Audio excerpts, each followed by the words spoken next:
ভারত বিশ্বের তৃতীয় বৃহত্তম তেল খরচকারী দেশ, কিন্তু প্রশ্নটা সোজা, আমাদের নিজের দেশে কি তেলের অভাব? যদি এত তেল ক্ষেত্র থাকে তাহলে আমরা কেন বিদেশ থেকে তেল কিনি?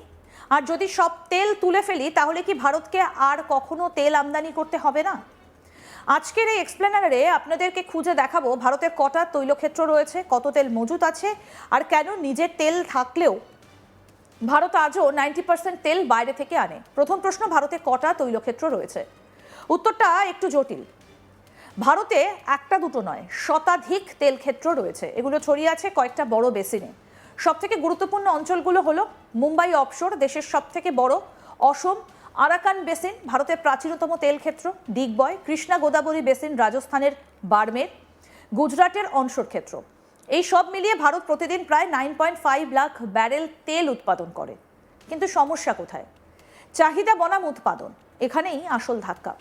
ভারতের প্রতিদিন ব্যবহার করে 55 থেকে 56 লক্ষ ব্যারেল তেল, অর্থাৎ উৎপাদন হচ্ছে 9.5 লাখ ব্যারেল, চাহিদা 56 লক্ষ ব্যারেল, ঘাটতি প্রায় 45 থেকে 46 লক্ষ ব্যারেল প্রতিদিন।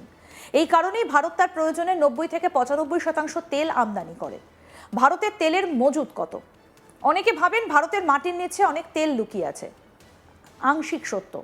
ভারতে প্রমাণিত তেলের মজুদ প্রায় 4.98 বিলিয়ন ব্যারেল। শুনতে বড় লাগছে, কিন্তু এই তেল দিয়ে ভারতের বর্তমান চাহিদা মেটানো যাবে মাত্র 2 বছরের মতো। এখন বড় প্রশ্ন, সব তেল তুলে ফেললে কি হবে? ধরুন ভারত তার সব তেল ক্ষেত্র ফুল ক্যাপাসিটিতে চালালো, নতুন প্রযুক্তি ব্যবহার করলো, এক ফোঁটা তেলও ফেলে রাখলো না। তবুও বাস্তবতা কি?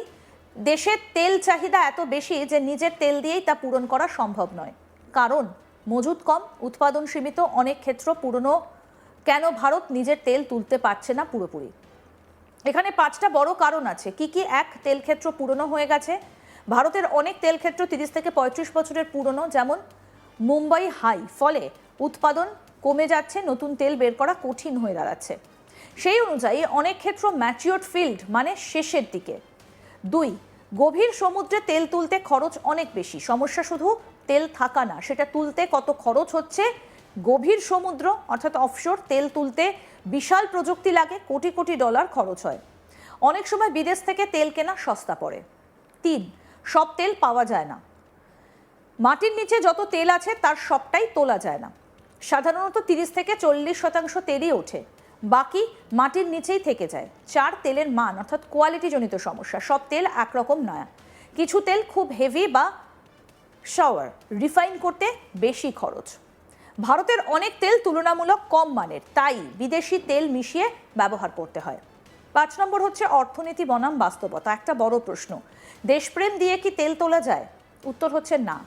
যদি নিজের তেল তুলতে খরচ বেশি হয় আর বিদেশ থেকে কিনতে সস্তা হয়, তাহলে দেশ বিদেশ থেকেই কিনবে। ভারত তাহলে কিভাবে টিকে আছে? এখানে ভারতের বড় একটা স্ট্র্যাটেজি আছে। এক হচ্ছে বহু দেশ থেকে তেল কেনা। ভারত এক দেশের ওপর নির্ভর করে না, 30-40টা দেশ থেকে তেল কেনে, রাশিয়া, ইরাক, সৌদি, আফ্রিকা। এর ফলে ঝুঁকি কম। স্ট্র্যাটেজিক রিজার্ভ, ভারত মাটির নিচে তেল জমিয়ে রাখে, প্রায় 5.3 মিলিয়ন মেট্রিক টন রিজার্ভ, জরুরি অবস্থায় ব্যবহার হয়। 3, রিফাইনিং পাওয়ার, ভারত শুধু তেল কেনে না, সেটা প্রসেস করে। বিশ্বের 4র্থ বৃহত্তম রিফাইনারি ক্ষমতা আছে। অনেক সময় তেল কিনে পেট্রোল, ডিজেল বানিয়ে অন্য দেশেও বিক্রি করে। একটা বাস্তব উদাহরণ কি, ধরুন আপনার বাড়িতে ধান আছে, কিন্তু নিজের ধান থেকে চাল বানাতে খরচ বেশি, বাজারে চাল সস্তা, আপনি কি করবেন? বাজার থেকে চাল কিনবেন। ভারতও ঠিক তাই করছে। তেলের ক্ষেত্রে যদি ভারত হঠাৎ আমদানি বন্ধ করে, ধরুন ভারত সিদ্ধান্ত নিল আর তেল আমদানি করবে না, তাহলে কি হবে? পেট্রোল পাম্প শুকিয়ে যাবে, ট্রান্সপোর্ট থেমে যাবে, বিদ্যুৎ উৎপাদনের সমস্যা, শিল্প বন্ধ, অর্থনীতি ধাক্কা খাবে। কারণ নিজের তেল দিয়ে দেশের চাহিদার মাত্র 15 থেকে 20% মেটানো যায়। তাহলে কি ভারতের ভবিষ্যৎ অন্ধকার? না, একদমই না। ভারত এখন 3টে বড় দিকে এগোচ্ছে। 1, নবায়নযোগ্য শক্তি, সোলার, উইন্ড। 2, ইলেকট্রনিক গাড়ি, তেলের চাহিদা কমাবে তাতে। 3, দেশীয় অনুসন্ধান, নতুন তেল ক্ষেত্র খোঁজা। আর শেষ কথা কি, ভারতের মাটির নিচে তেল আছে, কিন্তু সেটা আমাদের প্রয়োজনের তুলনায় খুব কম। আর সব তেল তুলে ফেললেও ভারতকে তেল আমদানি করতেই হবে, কারণ এটা শুধু তেল আছে কি নেই প্রশ্ন নয়, এটা অর্থনীতি, প্রযুক্তি প্লাস বাস্তবতার প্রশ্ন। ভারতের 100র ওপরে তেল ক্ষেত্র রয়েছে, উৎপাদন 9.5 লাখ ব্যারেল প্রতিদিন, চাহিদা 56 লক্ষ ব্যারেল দিন প্রতি, আমদানির 90%, মোট মজুত 2 বছরের জন্য যথেষ্ট। তাই সব তেল তুললেও ভারত আত্মনির্ভর হতে পারবে না।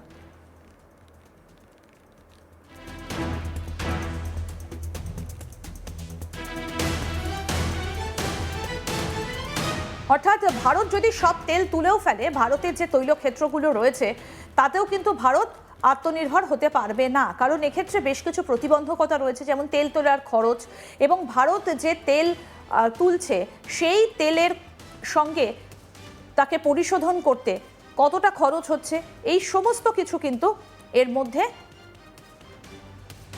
অত্যন্ত গুরুত্বপূর্ণ বিষয়। ভারতে প্রচুর তৈলক্ষেত্র রয়েছে, কিন্তু চাহিদা যা সেই অনুযায়ী কিন্তু উৎপাদন হয় না। ভারত বিশ্বের তৃতীয় বৃহত্তম তেল খরচকারী দেশ, কিন্তু প্রশ্নটা সোজা, আমাদের নিজের দেশে কি তেলের অভাব? যদি এতগুলো তৈলক্ষেত্র থাকে তাহলে আমরা কেন বিদেশ থেকে তেল কিনি?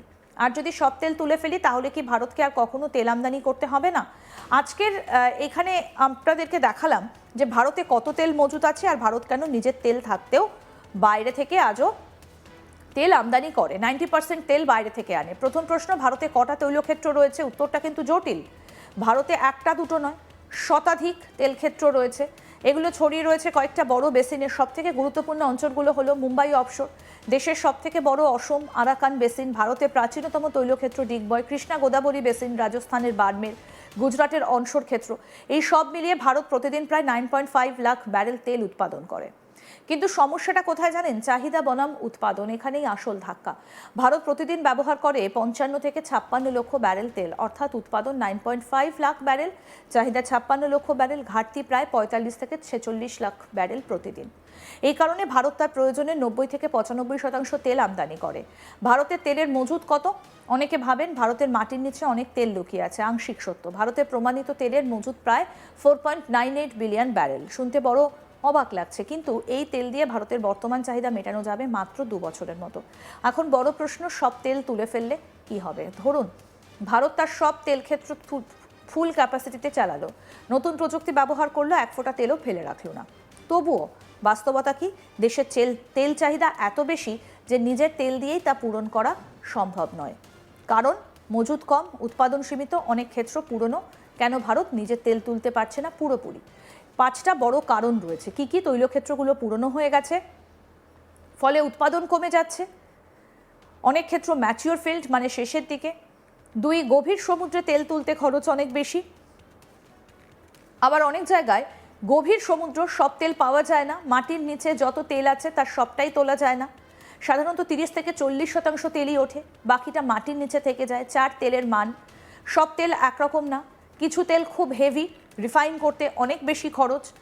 ভারতের অনেক তেল তুলনামূলকভাবে কম মানের, তাই বিদেশি তেল মিশিয়ে ব্যবহার করতে হয়। আর 5 হচ্ছে অর্থনীতি বনাম বাস্তবতা।